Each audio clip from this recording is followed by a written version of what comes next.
قسم کی حمد و تعریف،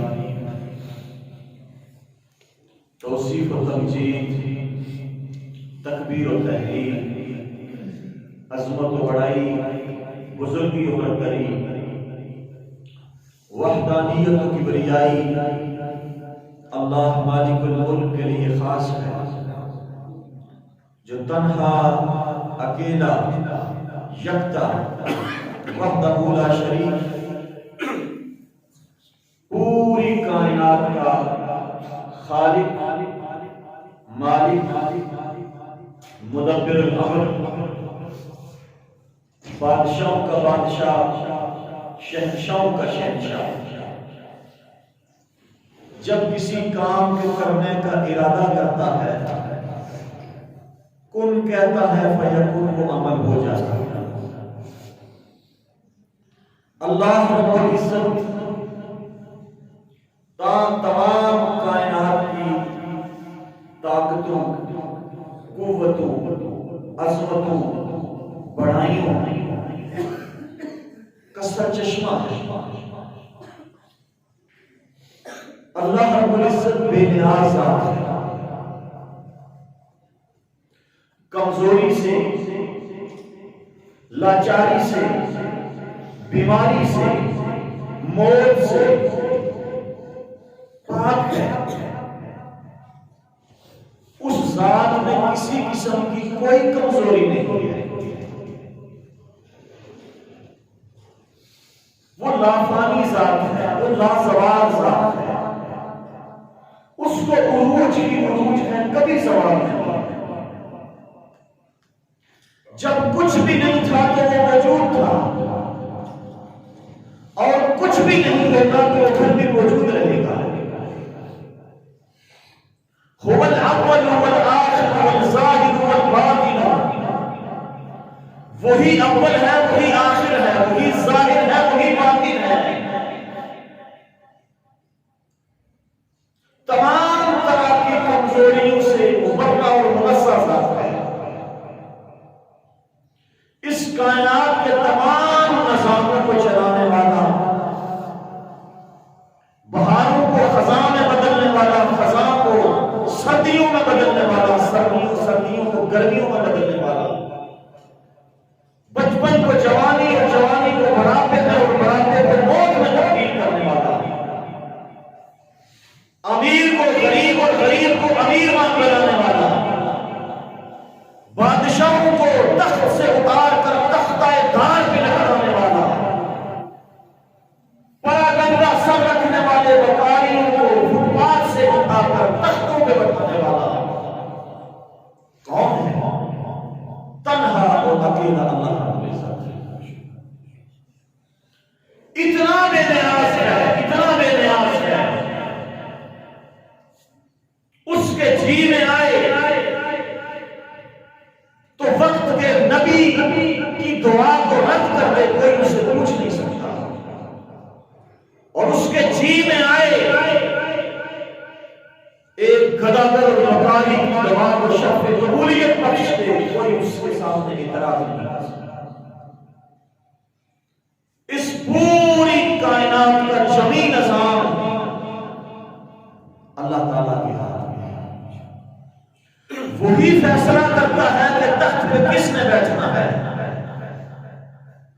وہی فیصلہ کرتا ہے کہ کس کو عزت ملنی ہے اور کس کو ذلت ملنی ہے، وہی فیصلہ کرتا ہے کہ کون امیر ہوگا اور کون غریب ہوگا، اسی نے فیصلہ کرنا ہے کہ کون زندہ رہے گا اور کس نے موت کے بعد اتر جانا ہے۔ سب کی سب چیزوں کا مالک اکیلا میرا رب ہے۔ درود السلام سید الاولین والآخرین، امام الانبیاء والمرسلین، جناب محمد رسول اللہ صلی اللہ علیہ وسلم کی عظیم المرتبت، بلند پایا، وبرکت پاک ذات کے لیے کہ جن کو اللہ تعالیٰ نے پوری کائنات میں تمام مخلوقات پر فضیلت اور عظمت بخشی۔ تمام مخلوقات میں سب سے اعلیٰ، سب سے عرفہ آپ کو بنایا تاجدار رسل، سید الجن والانس، امام الانبیاء، قائد اعظم، پیغمبر اعظم، خطیب اعظم، مجاہد اعظم، عالم اعظم، تمام انسانوں میں انبیاء کو افضل اور انبیاء میں آپ کو سب سے افضل بنا کر خاتم النبیین بنا کر بھیجا۔ قیامت تک جتنے انسان آئیں گے، امیر ہو یا غریب، چھوٹا ہو یا بڑا، سفید ہو یا کالا، عربی ہو یا اجمی، مرد ہو یا عورت، حکمران ہو یا رعایا، زندگی کے کسی شعبے سے اس کا تعلق کیوں نہ ہو، اس انسان کی کامیابی کے لیے شرط یہ ہے کہ وہ محمد رسول اللہ صلی اللہ علیہ وسلم کی اتباع کرے گا، پیروی کرے گا، آپ کے اسوہ، آپ کے طریقے، آپ کی سنتوں، آپ کے رستے کو اختیار کرے گا تو کامیاب ہوگا۔ اگر آپ کے رستے کو چھوڑ دے گا،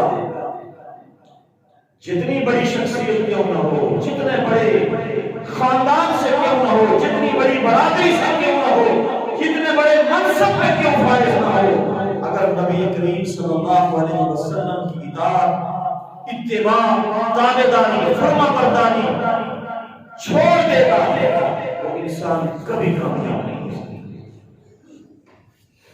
نبی کریم صلی اللہ علیہ وسلم اللہ کے آخری پیغمبر دنیا میں تشریف لائے۔ آپ علیہ السلام کا خاصہ یہ تھا، اللہ تعالیٰ نے جو آپ کو دین دیا، وہ دین ہر حوالے سے کامل دین ہے۔ وہ دین عبادات بھی سکھاتا ہے، وہ دین اخلاق بھی سکھاتا ہے، وہ دین معاملات بھی سکھاتا ہے،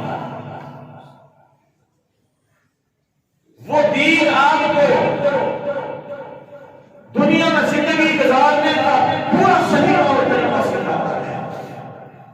گویا اسلام کمپلیٹ کوڈ آف لائف ہے،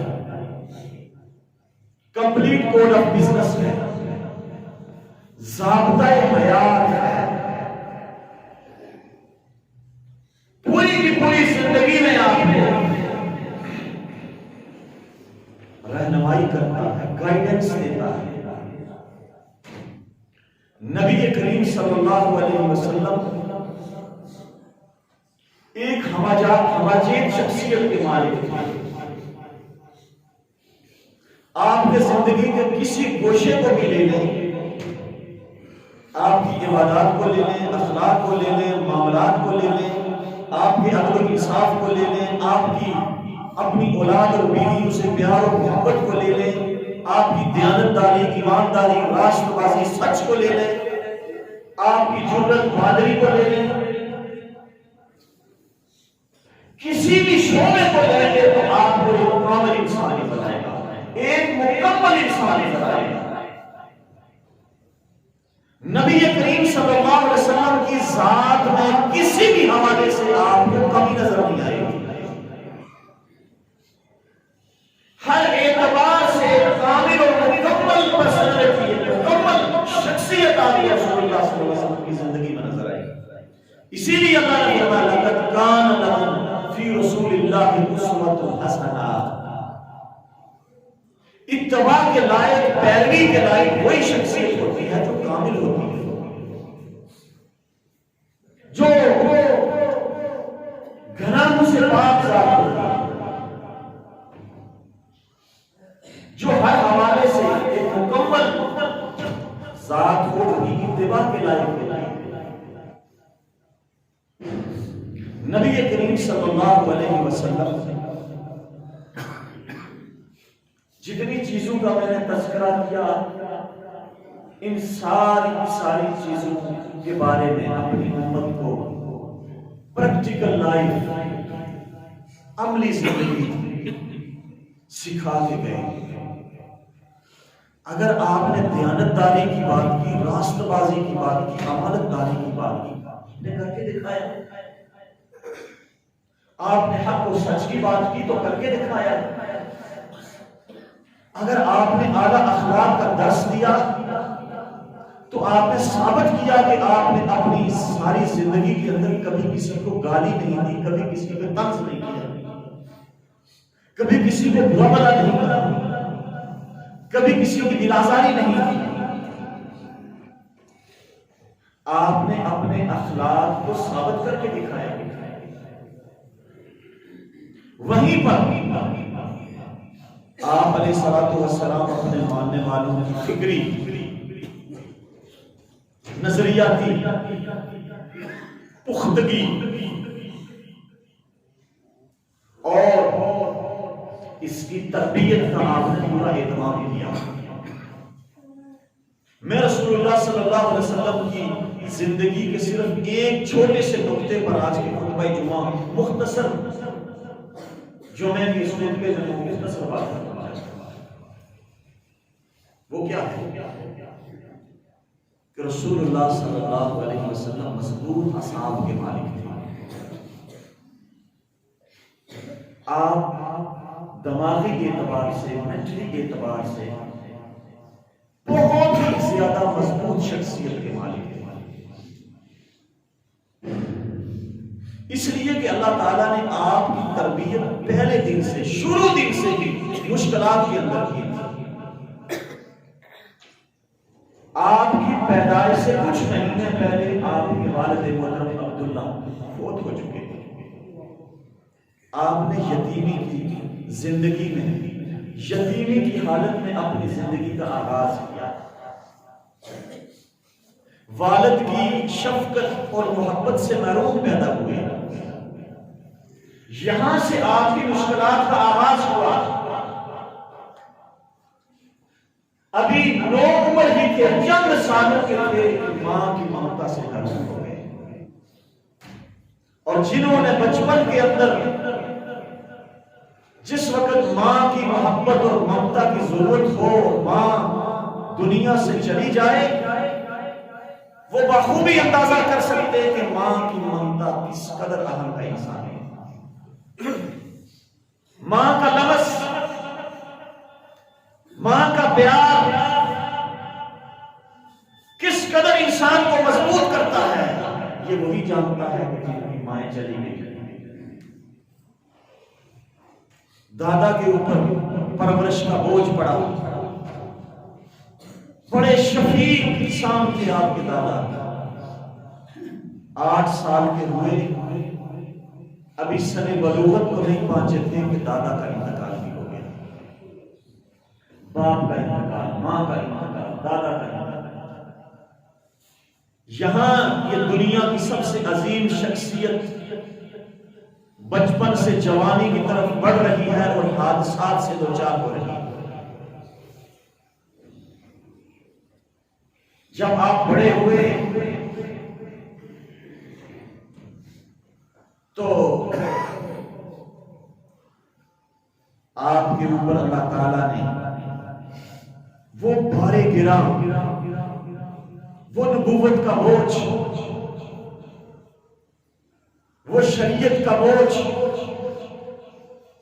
اتنی بڑی ذمہ داری، اتنی بڑی ذمہ داری کہ آدم علیہ السلام سے لے کر قیامت کی صبح تک جتنے انسان پیدا ہوئے، سب سے مشکل کام، سب سے بڑا منصب، سب سے بڑی ذمہ داری وہ نبی کریم صلی اللہ علیہ وسلم۔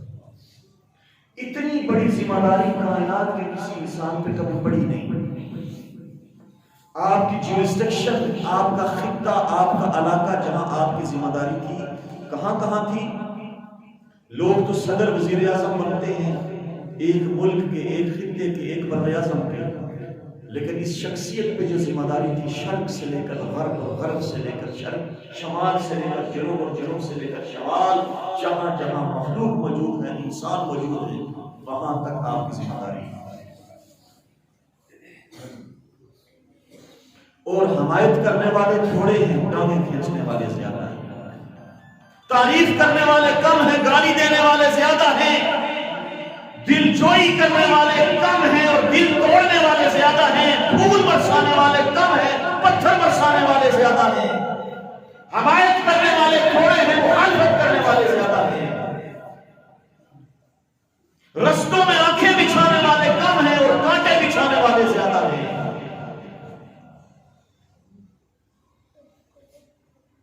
آپ کو محبت اور پیار کے پیغام دینے والے تھوڑے تھے اور گالیاں دینے والے زیادہ ہیں۔ سب سے پہلی گالی آپ کو پہلے دن ملی جب آپ نے صفا کی پہاڑی پہ کھڑے ہو کر کہا یا معاشر قریش، اے قریش کے لوگوں میں تمہیں پہلے مخاطب کرتا ہوں، قولوا لا الہ الا اللہ تفلحوا تملکوا العرب والعجم۔ مجھے اللہ نے نبی اور رسول بنا کر بھیجا، پہلا پیغام تمہیں یہ دیتا ہوں، بتوں کی پوجا چھوڑ دو، غیروں کی عبادت چھوڑ دو، ایک اللہ کی عبادت کرو، کامیاب ہو جاؤ گے، اللہ تمہیں پوری شرق و غرب کا مالک بنا دے گا۔ جواب میں چچا نے اٹھ کر کہا تبت لک یا محمد الا ھذا جماعتنا، اے محمد تیرے ہاتھ ٹوٹ جائیں، معاذ اللہ، تو نے صفا کی پہاڑی کے پاس ہمیں اس لیے جمع کیا تھا کہ تو ہمارے الہوں سے بیزار کرنا چاہتا ہے، تو ہمارے بتوں سے ہمیں متنفر کرنا چاہتا ہے، تو اس لیے ہمیں یہاں جمع کر کے لایا۔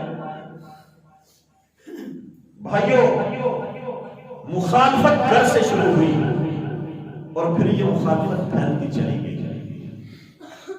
لیکن نبی کریم صلی اللہ علیہ وسلم لقد کان لکم فی رسول اللہ اسوۃ حسنہ، آپ کو اور مجھے پیغام کیا دے کر گئے؟ حق اور سچ کے راستے پہ کھڑا رہنا ہے، چاہے تمہاری مخالفت تمہارے گھر سے ہی کیوں نہیں۔ حق کے راستے پہ کھڑا رہنا ہے، چاہے تمہاری مخالفت پوری دھرتی کے لوگ کیوں نہ کریں، حق اور سچ کا راستہ نہیں چھوڑنا۔ چچا کے پاس وفد لے کر آئے، کہا آپ کے بھتیجے کا موقف بڑا سخت ہے، وہ تو ہمارے بتوں سے بیزاری کی بات کرتا ہے، ایک اللہ کی عبادت کرتا ہے، اپنے بھتیجے سے کہو کچھ نرمی کرے، کچھ فلیکسیبلٹی دکھائے،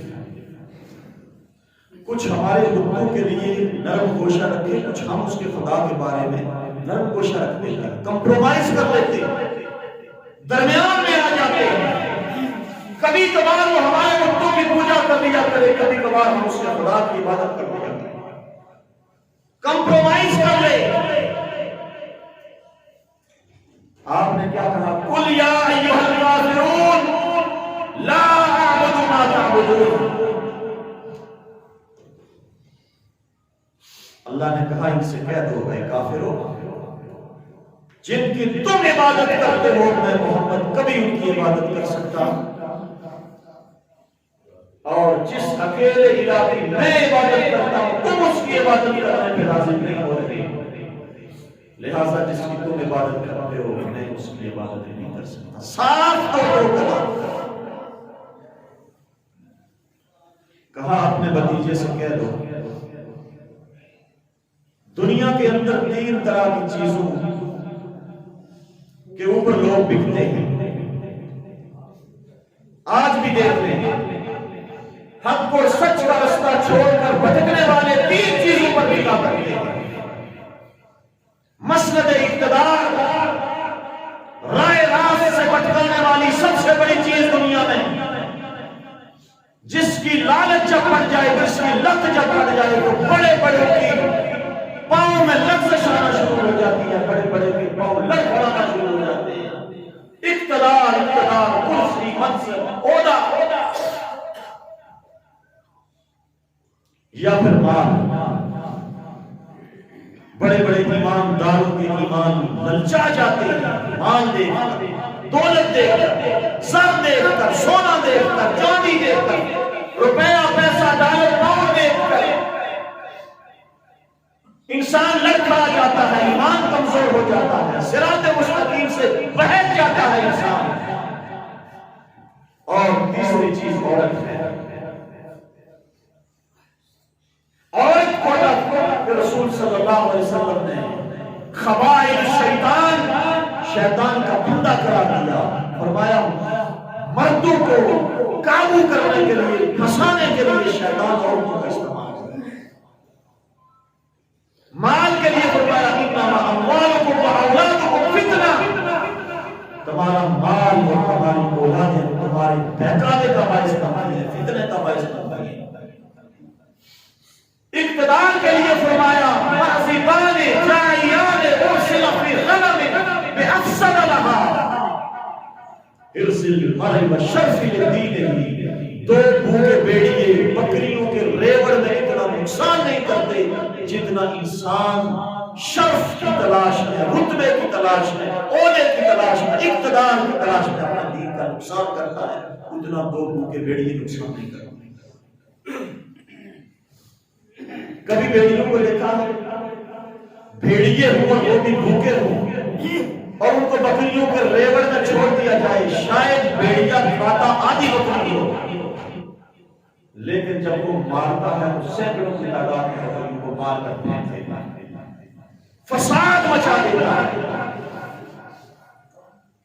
اب یہ تینوں چیزیں فساد کا باعث بننے والی. کہا بتیجے اشراف قریش آئے تھے، سرداران قریش آئے تھے، 3 آفریں لگا کر گئے. اپنی بات سے پیچھے ہٹ جاؤ، بالاتفاق مکے کا سردار بنا دیں گے.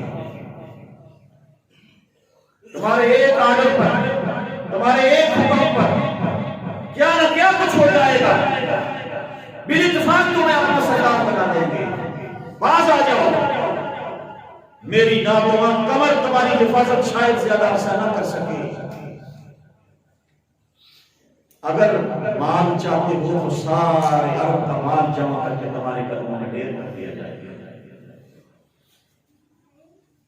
عورت چاہتے ہو تو مکے کی سب سے خوبصورت حسین و جمیل عورت سے تمہاری شادی کر لی جائے گی.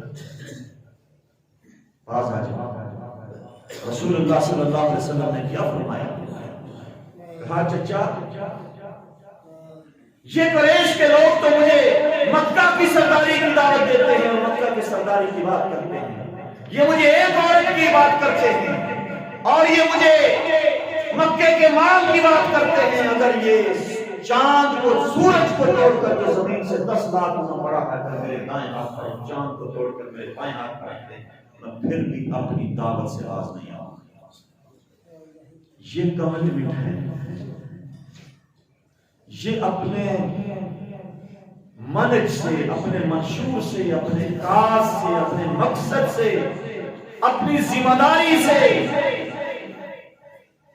اپنے فرض منصبی سے، صراط مستقیم سے، اللہ رب العزت کے دیے ہوئے پیغام اور دی ہوئی ذمہ داری سے اس قدر مضبوط کمٹمنٹ اللہ کی قسم شاید دنیا میں کبھی کسی نے نہیں دیکھا.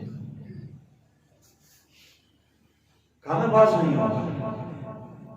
اور اللہ اکبر، کیا بات فرمائی آپ نے صحیح بخاری کے اندر. اللہ کی قسم آپ نے بات ختم کر کے رکھ دی. ٹائم پورا ہو گیا، 5-7 منٹ اور بات کر لوں یا ختم کر دوں؟ اس طرح کر لوں، میں بات کروں. صحیح بخاری کے اندر رسول اللہ صلی اللہ علیہ وسلم نے کیا فرمایا؟ آپ کمٹمنٹ دیکھیں. فرمایا جو ذمہ داری اللہ تعالیٰ نے مجھے دی ہوئی ہے، اس ذمہ داری کو پورا کرنے کے لیے، اپنے مقصد کے حصول کے لیے میرے سامنے 2 ہی راستے ہیں. یا تو میں اپنے اس دین اسلام کو دنیا میں سر بلند کر کے چھوڑوں گا، اور تنفرد صالحتی یا پھر محمد صلی اللہ علیہ وسلم کی شہادت کو اسی راستے پہ کاٹ دیا جائے گا، یا میں شہید کر دیا جاؤں گا، اولا ينفذ اللہ امرہ، یا زمین کو اللہ کا حکم میں غالب اور نافذ کر کے چھوڑوں گا. اس کے علاوہ میرے پاس کوئی تیسرا راستہ نہیں. یہ ہے کمٹمنٹ، یہی کمٹمنٹ آپ نے منتقل کی صحابہ کرام نے،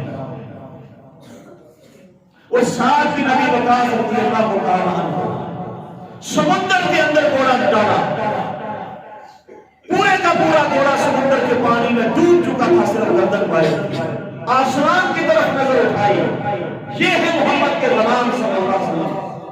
کہا اللہ گواہ ہو جا، ہم نے خشکیوں میں ہر جگہ تیرا پیغام پہنچا دیا، لا یبقى ظہر الارض بیت بدر ولا قمر الا ادخلہ اللہ کلمۃ الاسلام اعز عزیز مذل ذلیل۔ زمین کی پشت پر کوئی کچا مکان، کوئی پکا مکان، کوئی بالوں کا بنا ہوا خیمہ ایسا نہیں چھوڑا جہاں پر تیرا اسلام ہم نے داخل نہ کیا ہو۔ اللہ تو گواہ ہو جا، اب ہم نے اپنے گھوڑوں کو سمندروں میں ڈال دیا ہے، اگر ہمیں ان سمندروں کی پرلی طرف معلوم ہو کہ کوئی خشکی کا حصہ باقی ہے تو ہم وہاں بھی پہنچ جائیں گے، ہم وہاں بھی پہنچ جائیں گے، ہم پیچھے نہیں ہٹیں گے۔ جن کی ذہنی اور فکری تربیت یہ ہے، جو اس قدر کمیٹڈ ہو، وہ اس قدر پختہ ہو، دنیا کی کوئی طاقت ایسے قدموں کو روک سکتی؟ دنیا کی کوئی طاقت ایسے لوگوں کے قدم روک نہیں سکتی۔ آؤ اپنے اندر صحابہ کرام والا حوصلہ پیدا کرو، صحابہ کرام والا جذبہ پیدا کرو۔ بھائیو آپ اور میرا طرز عمل کیا ہے؟ یہ ساری تحریر سنا کر آخر میں آپ کو بات بتانا چاہ رہا ہوں، ہمارا طرز عمل یہ ہے کہ ہم مایوس ہو چکے ہیں، پریشان ہو چکے ہیں۔ اسی مایوسی اور پریشانی کوئی بیچارہ غربت سے تنگ آ کر خودکشی کر لیتا ہے۔ خودکشی کرنے والا دراصل اللہ تعالیٰ کی رحمت سے، اللہ تعالیٰ کے فیصلوں سے ناامید ہونے والا بندہ ہوتا ہے۔ خودکشی کرنے والا دراصل یہ کہتا ہے کہ میں مایوس ہو چکا ہوں، میں حالات کا مقابلہ نہیں کر سکتا۔ کیا کر لیتا ہے؟ ہم یہ باتیں کرتے ہیں اور کوئی شک نہیں کہ یہ باتیں موجود ہیں آج، کہ ہمارے ملک میں حالات جو ہمیں نظر آ رہے ہیں، ہر طرف اندھیرا ہی اندھیرا نظر آ رہا ہے، نہ انصاف ہے، نہ عدل ہے، نہ امن ہے، نہ مساوات ہے، نہ روزگار ہے، نہ بجلی ہے۔ ہر روز پریشان کرنے والی خبریں اٹھتی ہیں۔ 1 ملین سے زیادہ لوگ ملک چھوڑ کر باہر چلے گئے، ایسے ہی ہے نا؟ ہم خبریں سنتے ہیں، بس ان کا کوئی حال نہیں۔ عدل و انصاف مخدوش ہو چکا ہے، امن و امان مخدوش ہو چکا ہے، کہیں ہمیں کوئی آثار نظر نہیں آ رہے۔ مجھے ایمان اور انصاف سے بتاؤ کہ جب محمد رسول اللہ صلی اللہ علیہ وسلم نے مکے میں نبوت کا اعلان کیا تھا، حالات ایسے تھے یا اس سے بدتر تھے؟ جی بدتر، کئی گنا بدتر، 1000 گنا زیادہ بدتر تھے۔ اللہ کے رسول صلی اللہ علیہ وسلم نے مایوسی کے ڈنڈورے پیٹے کا کام کر کے دکھایا۔ کیوں بھائی؟ یہی رونا ساری زندگی ہو جاتا کہ بھائی نہیں کچھ نہیں نکلنا اس سے۔ ہمیں بڑے سارے لوگ کہتے ہیں کیا کرو گے کیا کرو گے، 30 سال تم نے کشمیر میں کام کیا، تمہیں کیا ملا جو پھر کشمیر کی بات کرتے ہو؟ ہم نے کہا ہمارا کام ہے حق اور سچ کے راستے پر قائم اور دائم رہنا، استقامت کا پہاڑ بن کے کھڑے رہنا، نتیجہ ہمارے رب کے ہاتھ میں ہے۔ تمہارا ایمان لوگوں پر ہوگا، تمہارا ایمان انسانوں پر ہوگا، تم یہ سمجھتے ہوگے کہ لوگ مذہب کو نہیں کر سکتے، ہمارا ایمان اور یقین اللہ کی ذات پر ہے۔ اگر وہ تمہیں نفع دینے پہ آ جائے، دنیا کی کوئی طاقت وہ نفع روک نہیں سکتی، اور اگر وہ اللہ تمہیں ضرر پہنچانے پہ آئے، تکلیف پہنچانے پہ آئے، تو دنیا کی کوئی طاقت وہ تکلیف رفع کر سکتی۔ اس لیے ہم نے آج امید کی کرن بننا ہے اور کام کر کے دکھانا ہے. ہم نے کام کر کے دکھانا ہے انشاءاللہ. ہم نے مایوس نہیں. ہر دور کے اندر حالات اس طرح کے بنتے رہے. اگر ناانصافی کرنے والے ناانصافی سے باز نہیں آ رہے, کرپشن کرنے والے کرپشن سے باز نہیں آ رہے, دو نمبری کرنے والے دغے و فراڈ سے باز نہیں آ رہے, تو ہم سچ اور حق کا رستہ چھوڑنے پہ کیوں مجبور ہو رہے ہیں؟ ہم حق اور سچ کے راستے پہ کیوں کھڑے آ رہے ہیں؟ انشاءاللہ ہم نے مرتے دم تک حق اور سچ کے راستے پہ قائم رہنا ہے. اللہ سے استقامت مانگنی ہے اور ہم نے اپنا فرض ادا کرنا ہے. اپنا فرض ادا کرنا, ہم نے اپنے فرض سے پیچھے نہیں کرنا. حالات کو دیکھ کر مایوس نہیں ہونا. اللہ کا لا تقنطوا من رحمت اللہ. لوگوں اللہ کی رحمت سے نا امید نہیں. لا تیأسوا من روح اللہ. اللہ تعالیٰ کی رحمت سے, اللہ تعالیٰ کی رحمت سے کبھی نا امید نہ ہونا. اس لیے کہ اللہ کی رحمت سے ہمیشہ کافر لوگ نا امید ہوا کرتے ہیں. یعقوب علیہ السلام کے بیٹے یوسف علیہ السلام حسین الجمیل بیٹے گم ہو گئے, اپنے کنویں میں پھینک دیا گیا اور وہاں سے بکتے بکاتے مصر میں پہنچ گئے, قید خانے میں چلے گئے. بوڑھا باپ 20 سال تک انتظار کرتا, 20 سال انتظار کیا. اندازہ کرو کہ جگر گوشہ, دل کا ٹکڑا. یعقوب علیہ السلام بکریاں چراتے بھی یوسف کو یاد کرتے, کرنے بھی یوسف کو یاد کرتے, اٹھتے بیٹھتے یوسف کو یاد کرتے, یاد کرتے اور غم زدہ ہو جاتے. یوسف علیہ السلام کی یاد میں وقت کے نبی امتحان کتنا سخت ہے. اللہ چاہتا تو وقت کے نبی کی دعا کو فوری قبول کر کے ان کے جناب بیٹے کو ان کے حوالے کر دے. یہ دنیا کا حسین و جمیل بیٹا باپ سے جدا ہے اور باپ حزین ہے, غمگین ہے, غمزدہ ہے, پریشان ہے. جدائی کے اندر آنسو بہا بہا کر یعقوب علیہ السلام کی آنکھوں کی بینائی بھی کم ہو گئی. انتظار کیا اور اللہ پر پورا یقین تھا کہ اللہ مجھے میرا بیٹا لازمی دے گا. پورا یقین. عرصہ گزرنے کے بعد جب قید آیا تو اپنے بیٹوں کو بنیامین کے ساتھ مصر میں بھیجا. چھوٹا بیٹا بچا ہوا تھا کہ جاؤ جا کر مصر کے بادشاہ سے اناج گندم لے کر آؤ. جب وہاں پر گئے تو آپ نے سارا واقعہ جانتے ہیں. بنیامین کو بھی وہاں پکڑ لیا گیا. وہ ایک تدبیر تھی. واپس بیٹے آئے تو کہا جی ابا جی پہلے آپ کا ایک بیٹا کوئی تھا, دوسرا چوری کے کیس میں پکڑا گیا. تو اس لمبے مشقت اور لمبی پریشانی کے بعد یعقوب علیہ السلام اپنے بیٹے کو کیا کہتے ہیں, بیٹو جاؤ جا کر یوسف کو اور بنیامین کو تلاش کرو. یہ جو حالات ہمارے اوپر بڑھے ہوئے ہیں ان سے پریشان نہیں ہونا. لا تیأسوا من روح اللہ. اللہ کی رحمت سے نا امید نہیں. انہو من, بے شک اللہ تعالیٰ کی رحمت سے صرف کافر لوگ نا امید ہوا کرتے ہیں. جو ایمان والا ہوتا ہے وہ اللہ کی رحمت پر ہمیشہ یقین رکھتا ہے, کامل یقین رکھتا ہے. انشاءاللہ العزیز میرا رب حالات کو تبدیل کروں گا. سارے دل میرے رب کے دو انگلیوں کے درمیان ہے. جب وہ بدلنے پہ آتا ہے تو بدل جاتا ہے. انشاءاللہ العزیز حالات بدلیں. ہم نے اپنی ذمہ داری محسوس کرنی ہے. ہم نے نبی کریم صلی اللہ علیہ وسلم کے راستے پر چلتے ہوئے اللہ پر کامل یقین, توکل, بھروسہ اور اس پر یقین رکھتے ہوئے انشاءاللہ حق اور سچ کے راستے سے کبھی پیچھے نہیں ہٹنا.